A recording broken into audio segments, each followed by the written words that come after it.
নমস্কার বন্ধুরা, welcome to my channel. তো আজকে আমি বানাবো মাংস। তো তার জন্য নিয়ে নিয়েছি আলু।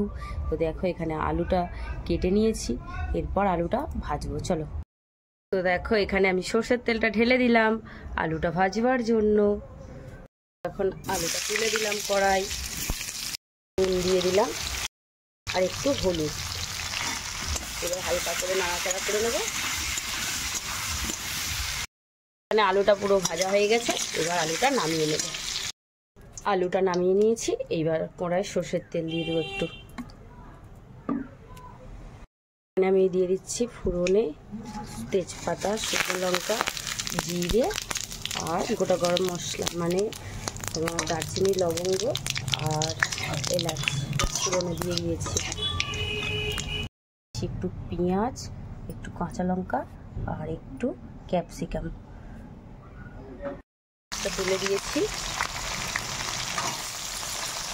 কাঁচা লঙ্কাটাও তুলে দিলাম আর ক্যাপসিকামটা।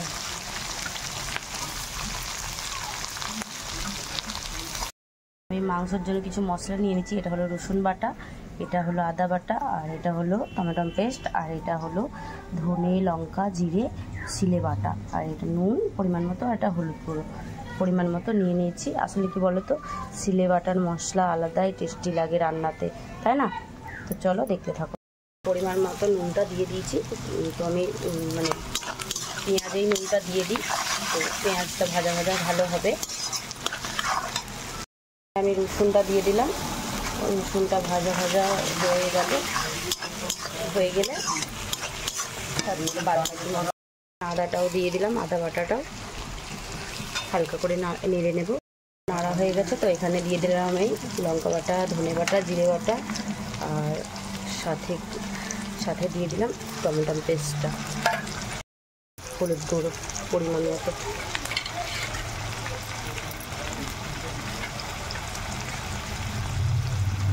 মশলাটা দিয়ে এখানে আমি নেড়ে নিলাম হালকা করে। মশলাটা এবারে কষা হোক, তারপরে মাংসটা তুলবো। মশলাটা পুরো প্রায় কষা রেডি, এরপর আমি মাংসটা তুলে দেবো। আমি মাংসটা তুলে দিয়েছি, দিয়ে হালকা করে নাড়াচাড়া করে নিয়েছি। এবার আমি মাংসটা হালকা করে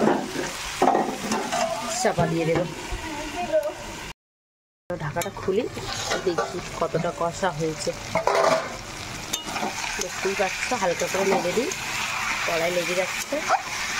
গ্যাসের জোরটা অ্যাকচুয়ালি মানে বাড়িয়ে দিয়েছিলাম না, এই জন্য।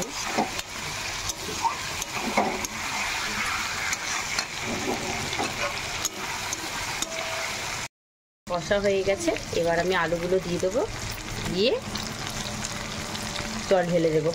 আলুগুলো দেওয়া হয়ে গেছে, এবার আমি জলটা ঢেলে দেবো। দেখো এখানে আমি জলটা ঢেলে দিলাম পরিমাণ মতো, ঢেলে দিয়েছি, দিয়ে হালকা করে নেড়ে দিয়েছি। নেড়ে দিয়ে এবার এটা চাপা দিয়ে দেবো। খুব ঝোল রাখবো না, মানে মোটামুটি ওই কষা কষা রাখবো।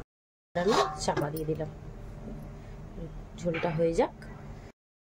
খুলে হালকা নাড়াচাড়া করে দিই, প্রায় হয়েই এসেছে।